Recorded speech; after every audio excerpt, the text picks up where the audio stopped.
Well, hello, everyone, again to the next episode of Autism Labs. We have something truly special today. We're talking to a mom from Bucharest, Romania, all the way across the pond. And she's got an incredible story about her young son. I believe Gabi's 8 years old. Is that correct, Diana? Okay. Yes, Mike.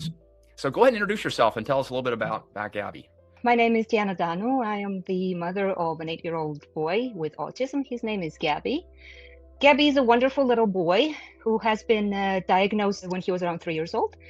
And today I'd like to, first of all, thank you for the opportunity to share a story and discuss some of the lessons that we learned along the way. Some of them were learned the hard way, and hopefully lessons that I can share and the navigation pathways that we found will resonate with some of the families that are listening to your podcast today. Great. So tell us a little bit about Romania and what it's like to have an autistic kiddo over there versus in the U.S. I know you spent a little bit of time in the U.S., but I'm sure it's very different over there. So give us a little bit of a background, if you would. Well, when we first received the diagnosis, obviously it was a shock, like to any parent who gets to hear those words out of the doctor's mouth in an office. So we started looking around and researching, and we found out that in Romania, there is no national registry for autistic persons. The NGOs who are working really hard in this domain have their own statistics, but even they contradict themselves. Because, for example, in one report that was issued last year, the data showed that they estimated around 40,000 kids and young adults with autism. Yet around 25% of those kids that are of school age and have a diagnosis do not attend school. And then there are other statistics that say that around 100,000 autists exist or live in Romania. Obviously, not all of them are accounted for and are being provided the services that they need. So this was the system that my family entered when Gabi received his diagnosis. Wow. So why 25%? Why such a high number, do you think, of autistic kiddos aren't even in school? Is it because of the lack of support, or what's going on there? I think it's a combination. It's a combination of lack of support, lack of services, lack of professionals to diagnose early, even for Eastern European standards like we had in Gabi's case. He was diagnosed rather late, he was around 3 when he was diagnosed. Before that, we received some suggestions that some issues might be there, we should look into it, but then other times even our pediatrician said, well, he's a boy, maybe they develop in different stages, and let's see how things come along. And by 3 we pretty much came to the conclusion ourselves, and it was reconfirmed. But obviously, we went to very many doctors. Yeah. I mean, I can remember when our son was like 1 and we took him in, and one of the doctors said, well, he's deaf. And we knew he wasn't deaf, but he wasn't responding to a lot of the normal stimuli that, a 1-year-old would respond to. And so the doctor just assumed, well, he can't hear very well, or he's deaf, and that's a solvable problem. It's not great. So tell us a little bit about how you started your journey and what you did, right off the bat once you got that diagnosis. Well, to add a little bit to your story about deafness, as parents, we were confused ourselves because many of the milestones that Gabi had to have by a certain age, he did have them. I mean, he was responding, he was making eye contact, he had a little bit of vocabulary and so on and so forth. And, as that slope rises up at some point, it just starts going down. And that's when, the signs are too many to ignore. Right after the diagnosis, we went into full power mode. So we started researching, and we got him onto a waiting list for a bigger center, ABA therapy center. And so that we wouldn't stay idle because we couldn't bear the thought, we got him into, I wouldn't call it makeshift, but it was therapists who offered to work with him while we waited for the more formal center. And we also made our biggest mistake at the time. There were others along the way, but I think that was the biggest one. We assumed that he would flourish in a kindergarten or in a preschool because he might be around more kids, he might hear more speech, he might get to mimic some of the behaviors and so on and so forth. So we put the horse before the cart, and he went to a small preschool with not a lot of kids in his class, but obviously without the foundation that we now know should have been there. It was just presence. He was just there attending and not absorbing and not flourishing and not progressing at all. So after 3 months, the center where we had enrolled him initially had an opening, and he started more formal ABA therapy. Yeah, I think one of the problems, one of the challenges that any new mom or new dad's got is as soon as you hear the diagnosis and you're not familiar with autism, or maybe you are and it's only scary stories, there's a sense of urgency and panic. I would say that I certainly panicked. And so you get into, well, let's find out everything we can and let's action, action, action. And if you find something that seems to work, that's sort of the default choice, because everything that you've heard and everything that even we heard was, well, if he's autistic, you want to get him into therapy right away. So what were some of the experiences that you had going down that path? When I look back, I think that I should have known better, but I didn't. Right. I thought that by doing anything, really anything to help him, we were doing at least something. We weren't just waiting for things to happen. So we would basically have him in kindergarten, in preschool, during the first hours of the day, and then in the afternoon we'd take him to ABA classes. And at the time, the feedback that we would receive after classes would be something along the lines of, not his best day for puzzle time, or he did really well in program X or Z. Then we were saying, thank you, and great, well, hope he does better at puzzle time tomorrow, anything that helps move the needle along. So he kept attending those ABA classes. We kept getting the little feedback that we were receiving at the time. And I can't say that the therapy center wasn't involved. They did organize a few training sessions for us as parents, where some of the basic ABA principles were explained to us. And we were also given some PDFs with a lot of terminology. I'll be completely honest with you, Mike. I read them and got lost because they were not written for parents. And we try to do things as we would normally do, play with him, try to engage him, try to much cooperation from him as possible. And almost 2 years went by. Yeah.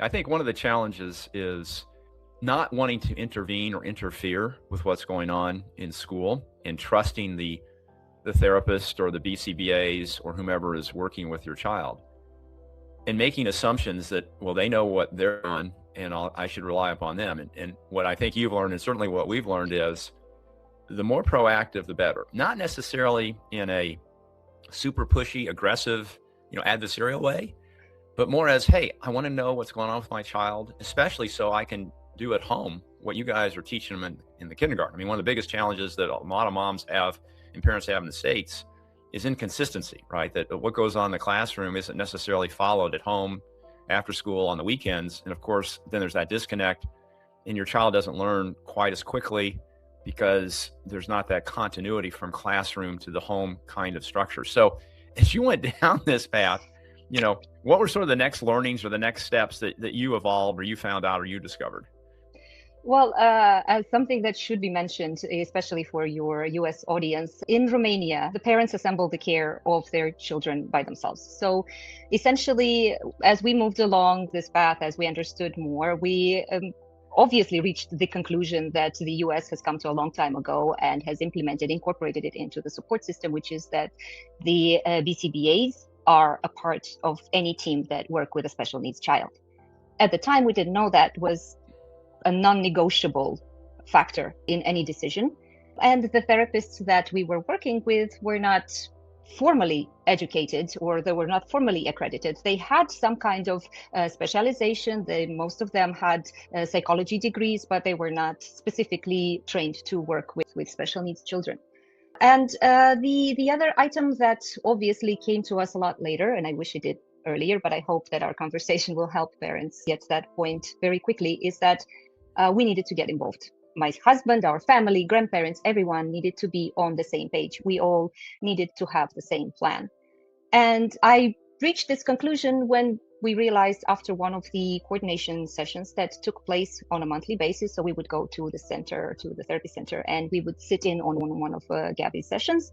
It's the fact that he was doing many things on command, but none of those things would transfer to real life, not even the simplest things. To everyday life, he was as he was 2 years prior when he first started going to that therapy center. And that's when we had a turning point, and I started doing what all the moms do. More research and more talking to other moms. That's the important part. Research online is wonderful, but once you get to speak to a mom and share what you experienced, that's when the magic happens. So through a chance encounter at a park, I spoke to a mom who spoke very highly of a different center, of a different group of therapists. And there we went. And it was definitely a big change. The involvement of the parents was to a higher degree. Kids had a lot more social interaction with each other. There was a little bit less one-to-one therapy, but more social engagement, more communication, more fun activities outside. And this went on for another 2 years when we were ready for the next stretch of the journey. So let me comment on a couple things you said, which I just think are hugely insightful. And one is, not every BCBA, not every therapist is the same. And this seems very obvious. And so what we've experienced, because our son's much older, he's now 36 years old, is that, we've probably gone through or worked with a dozen BCBAs over that time. And the best BCBAs do exactly what you described, Diana. They try to integrate the entire ecosystem that your child lives in, including family and relatives and other therapists outside of school and the TAs in school, the assistants in school, to make sure, first of all, everybody understands the principles of behavior therapy, right? So that the grandparents don't come in and all of a sudden start giving you a hard time because you're doing certain things with your child that seems counterintuitive. You're ignoring behavior that's bad because you don't want to reward, you don't want to recognize something that's bad, because in often cases, our son's just looking for attention, and they don't care whether it's bad or good behavior. If they get attention, that sort of motivates them to continue the bad behavior. But everybody understands that, right? If everybody, the grandparents, the cousins, the aunts, the uncles, all understand, oh, okay, we need to ignore this, or we need to intervene this way and not encourage, and certainly not bribe to discourage behavior, then there is that consistency and that flow. Do any stories come to mind where you've experienced that, or did you already sort of have that handled? Oh, no. Grandparents will be grandparents in any part of the world. So right. If the child asks for something, if he wants anything that he's not supposed to have right now, or that he's supposed to work first and then get his reward later, grandparents will circumvent any of those rules. To a certain degree, and unfortunately, our grandparents are far away from us, so we don't get to see them very often. We do get to see them on school vacations. And on school vacation, I have to admit, we kind of loosen the reins a little bit, and they get to enjoy, their grandkids as much as they can. But when they're on our territory, then it's definitely our rules. So grandmas they don't have to tiptoe, but they still kind of have to take a good look at the board that has a board in the house where we have the current programs that Gabi is being taught, and they kind of take a look, and then they ask, how do we do this? How do we do that? So those are kind of the rules of the house when it comes to grandparents. Let's talk about socialization too with friends, because I think that's just hugely important. And one of the things that we experienced in some of the schools that our son was in, because he had aggressive behavior and he'd have outbursts from time to time and screaming, some schools wouldn't tolerate that, right? And so they'd isolate him. My wife, Kay, even walked in one day and he was physically strapped. He was physically restrained to a big wedge to where he had Velcro straps on his hands so he couldn't move, because he was, I don't know what exactly he was doing, but they felt like they couldn't manage the behavior. And to us, that was just abhorrent, right?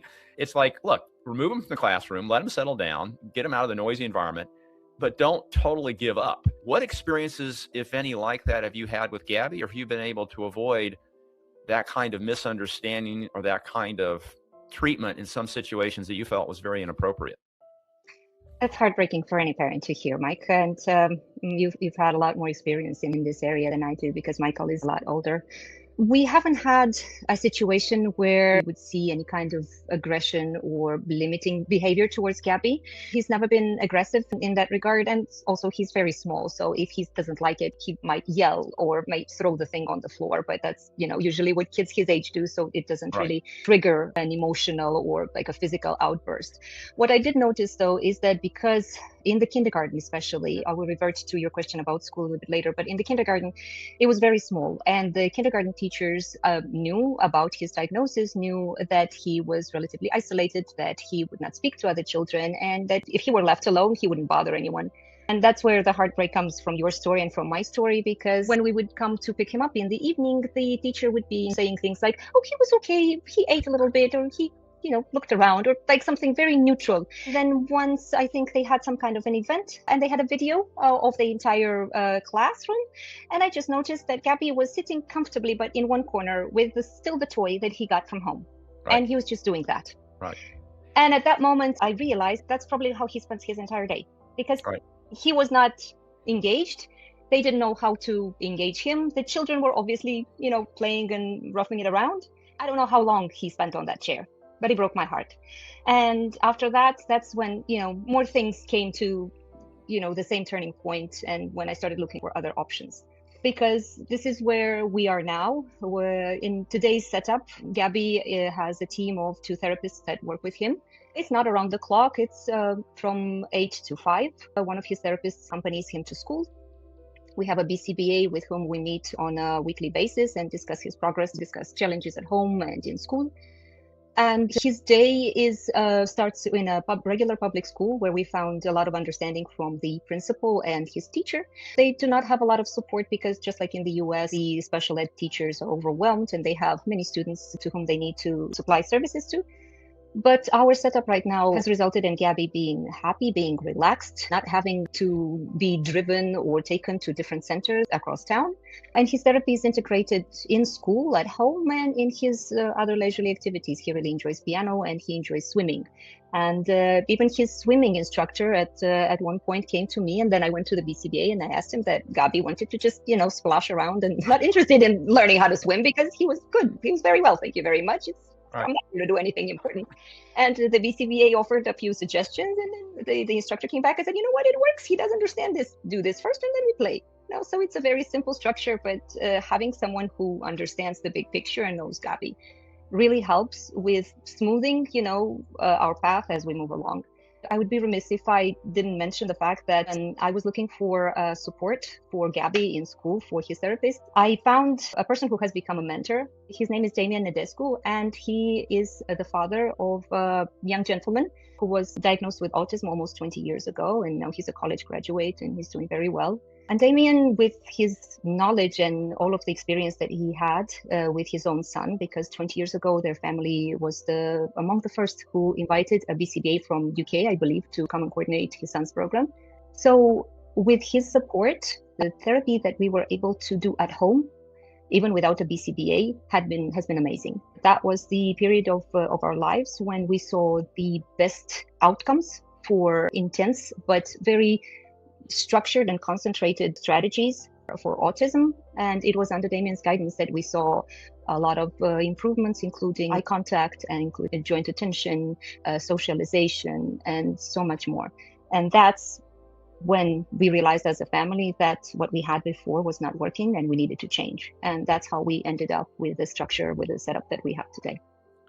Oh, and that's fantastic. And what I want to do at this point is I'm going to end this episode, everyone that's watching, for this week, and I want to continue with Diana next week, because I think several of the things we need to dive more into next week, which Diana's mentioned, is the need to move past just glorified babysitting, right? That sometimes in the classroom or even with a therapist, if your son or daughter's happy, they're not pushing hard enough, right? They're not necessarily trying to get them to learn, to grow, to be challenged.